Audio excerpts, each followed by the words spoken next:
Underrated animations. There's many out there. There's so many that people probably don't even think about anymore. Well, I'm here to remind you about some animations that I feel like deserve way more recognition. In today's video, I'm gonna focus on one that I was actually shown not too long ago. It was one that I didn't even ever know about and honestly didn't even really care to watch. And I was completely wrong. This movie was something that I absolutely adored, and it is probably one of the best superhero films of all time.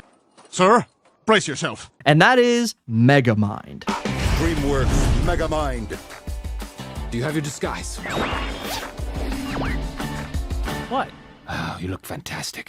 That's right. Yes, we're talking about the big head man, you know? Imagine that you are doing this same day in, day out job, something that people hate you for, and then one day you have a change of heart and you decide it is time to being a full-fledged hero. And yes, you can argue with me and say, but hero, there's so many anti-heroes out there nowadays. Yes, but this was one of the originals, right? This is one that came out in an animation from DreamWorks, not a Disney film, not a Marvel film, not me, not Hermione, you.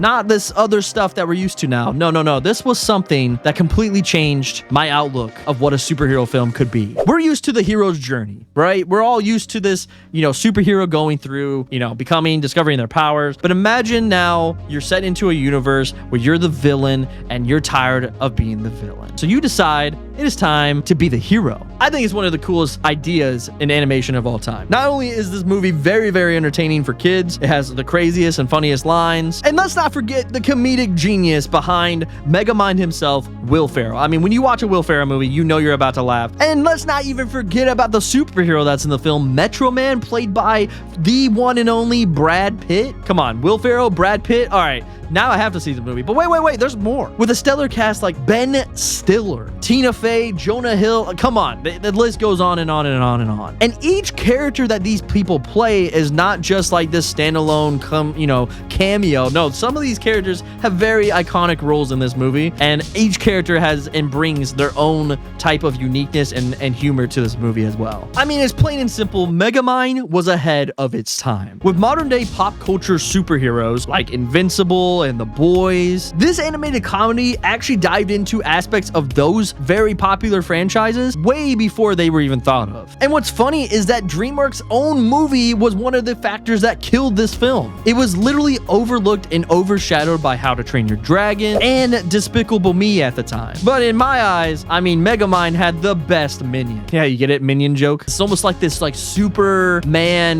Lex Luthor type story, but completely different. It's very interesting. And honestly, when you think about this, I think this is one of the coolest aspects of this story is that literally any villain would probably be nothing without the hero. Because every villain wants to become this very successful person and wants to do all these things, pretty much rule the world. But once they get it, now what? Right? What's next? And honestly, at the end of the day, it's kind of depressing. That grind of trying to beat Metro Man is what makes him him. Again, I told you, it's very deep for an animation. And so in the meantime, Megamind is trying to replace Metro Man, right? And in the end, finds Hale and sees him as this good doer and gives him powers. Imagine a villain just approaching you and being like, hey, I need someone to fight, because then my life is pointless.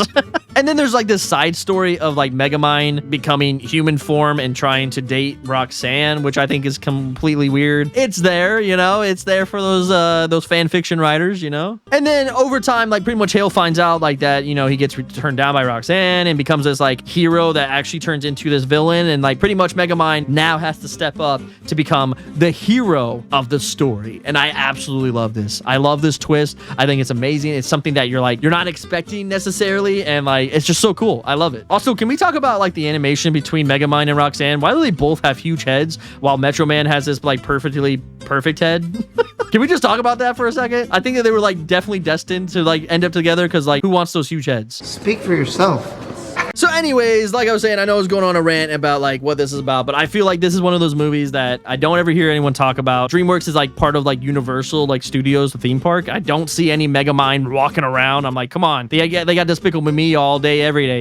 That's an injustice. But one of the cool things about this is that over time, there has been a fan base that has come over, have enjoyed Megamind. So I am glad that it is getting some well-deserved recognition finally. It's funny how movies sometimes come out and just the audience that it gets served to is just not who likes it. And then over time, it finds its audience. And this is one of those movies. So if you enjoy superhero films and like a twist, I think this is one of those that you need to watch. I'm telling you, there's some humor in there that you're gonna absolutely adore. If you guys enjoyed it, make sure you guys leave a like, as well as possibly subscribe if you want to see some more underrated stuff. Let me know in the comments below some underrated movies or animations and that you love, because maybe it's on my list and I'll talk about it, because there's definitely some movies I've never seen. Because in the end, I'm not a film buff, I'm a movie fan. Bye.